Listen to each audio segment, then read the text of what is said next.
Hi, my name is Ricardo Wyngaard, and in this video I want to briefly talk about the report on public benefit organizations as published by the Davis Tax Committee. My understanding is that it's a final report, but it's also a report that says certain issues in terms of the taxation of public benefit organizations should be considered. Now, I've been told many years ago that the best time to influence policy is when policy is being made. So in terms of this report, it recommends certain legislative changes be considered, and I think it's important for organizations to engage in that process. Now, my journey with non-profit organizations started around about the year 2000, and that was when changes were introduced to the Income Tax Act to incorporate the concept of a public benefit organization.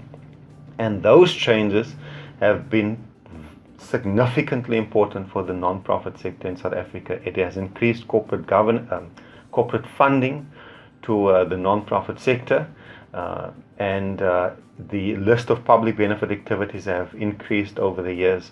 Now, there are some outstanding issues that have been identified in this tax report, which I think it's important for organizations to take into account. I'm unable to deal with those in detail, but I want to just touch on a few aspects. The one is that at some point, SARS, or the South African Revenue Service, sort of identifies a couple of areas of concern on their part.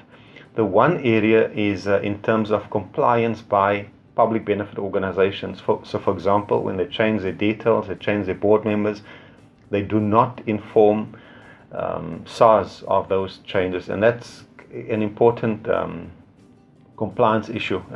Some are doing it obviously, but not all organizations are doing it. So that's a concern expressed by SARS in terms of the report. Secondly, what's referred to by SARS as the commercialization of fundraising. And I think, again, that's an important issue.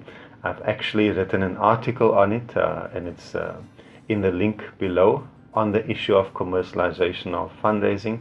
And one of the issues raised by SARS is the lack of compliance with the legal requirements.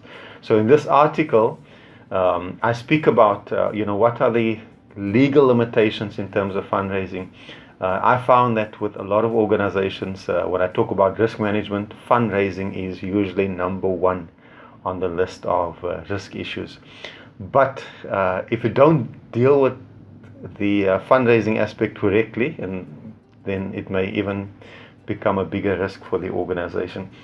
The other aspect I want to mention is about the smaller community-based organizations. Now, the current application process, it's actually a bit of a daunting process for a lot of small community-based organizations, even for the bigger ones, but especially for the smaller ones. Sometimes I would send some of the organizations just the list of requirements in terms of this is, what's required. And some have told me, but they're not excited about the process looking at all the requirements. So the Davis Tax Committee report considers this particular issue and actually makes a recommendation in terms of smaller organizations, which I think it's a recommendation that will hopefully be taken up by the minister. I think there should be more impetus to do so if it's supported by a wide variety of organizations. And instead of us complaining about the complication, this is now actually the time to make constructive recommendations to the minister, and there's already a platform to do it in terms of the Davis Tax report. So thank you for having watched this video, and I hope that this video will be a catalyst for your participation in changing the legislation as far as it concerns PBLs.